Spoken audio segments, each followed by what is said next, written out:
Happy New Year! The first week of January, today's Friday. Can I see it? Sure. You want to say Happy New Year? Happy New Year!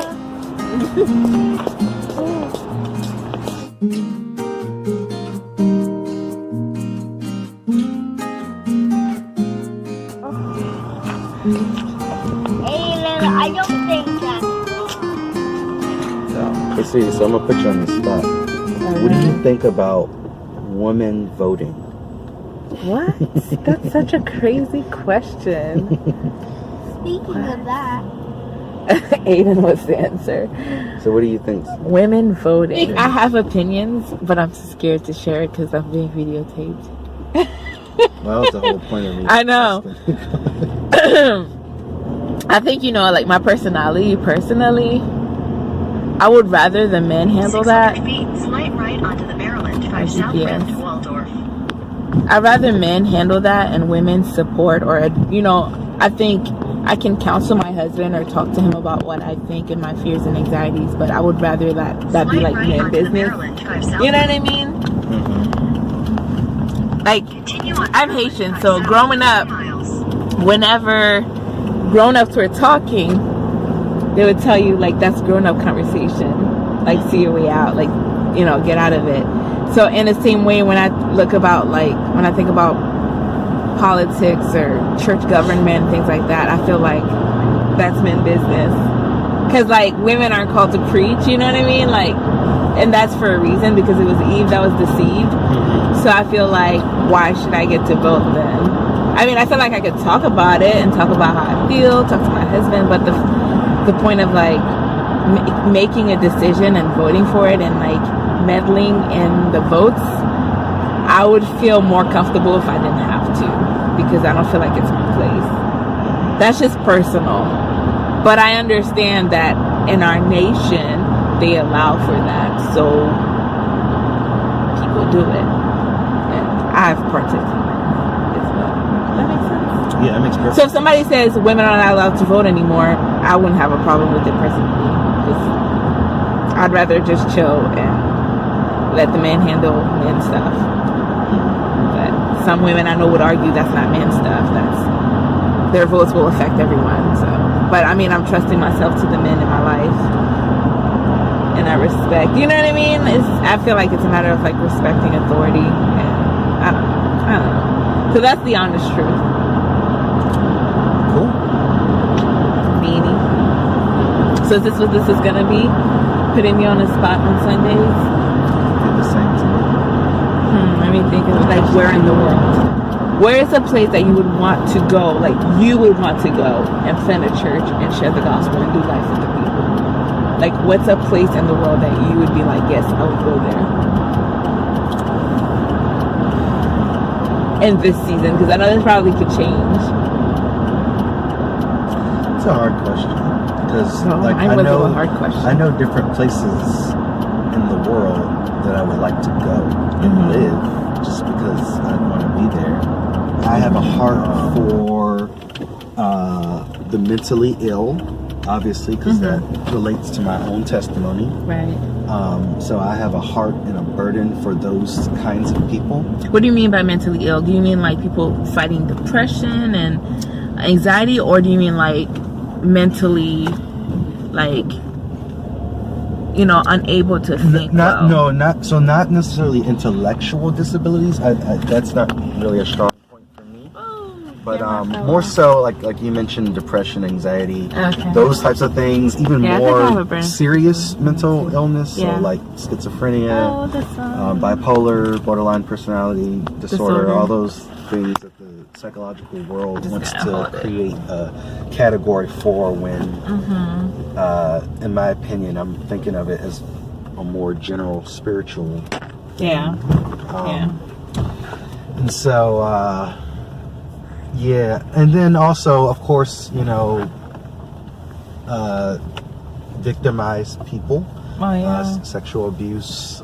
So I have a heart for those kinds of people. I have a heart for people in DC. I'm from DC, born and raised, and when I see my DC people who are impoverished and intellectually, just held back, I have a heart for those kinds of people. That's sort of like an ethnic group in a sense. Yeah. But would you? I don't want to live in DC. I don't want to go back to DC. I can't stand DC. I have a heart for the people, but the city itself, like, I really don't want to go back there. I really want to move to the country. So yeah, that's a hard one, and maybe I'm just being stubborn. I don't know what it is. It's hard for me to relate to people in DC. I have a heart for them, but it's hard for me to relate to them. Even though you're from there? Yeah, it is. It's really, really hard. And so I don't know if I would even be accepted there, because it's just hard for me to relate to those types of people. And that's just me being honest with myself.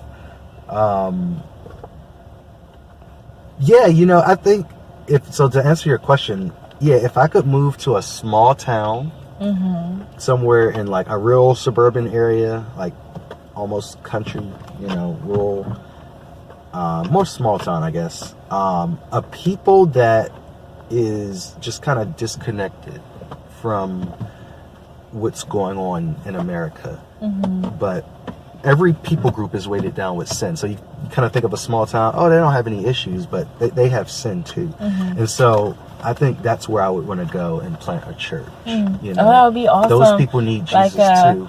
What is that called again? Not off the grid. I'm not talking about off the grid. I'm just talking about a small town, small population of people who have their own sin and they need hope. Because a lot of those places don't have hope. Yeah.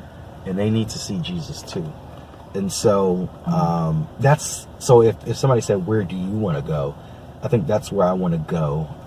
I don't think I necessarily am called to a particular culture like outside of America. Although, if that's what the Lord wanted to do, that's fine.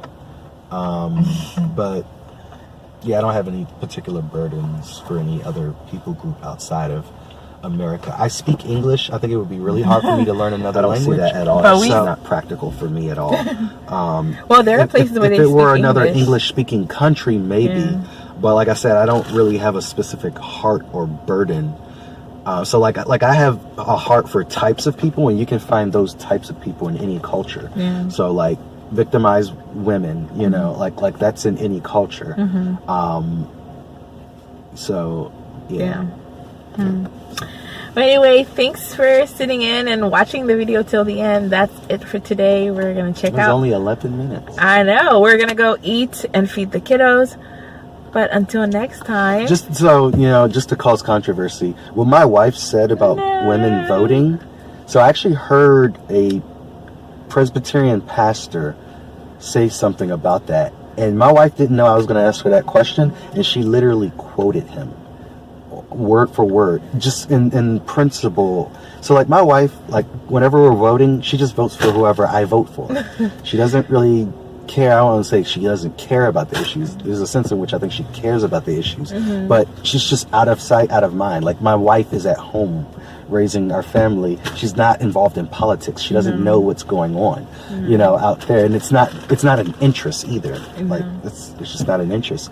And so when you talk about women voting, it's like, okay, well, what is their vote for? And I don't say that to be patronizing, but it's like, okay, well, she's just voting for whoever I'm voting for.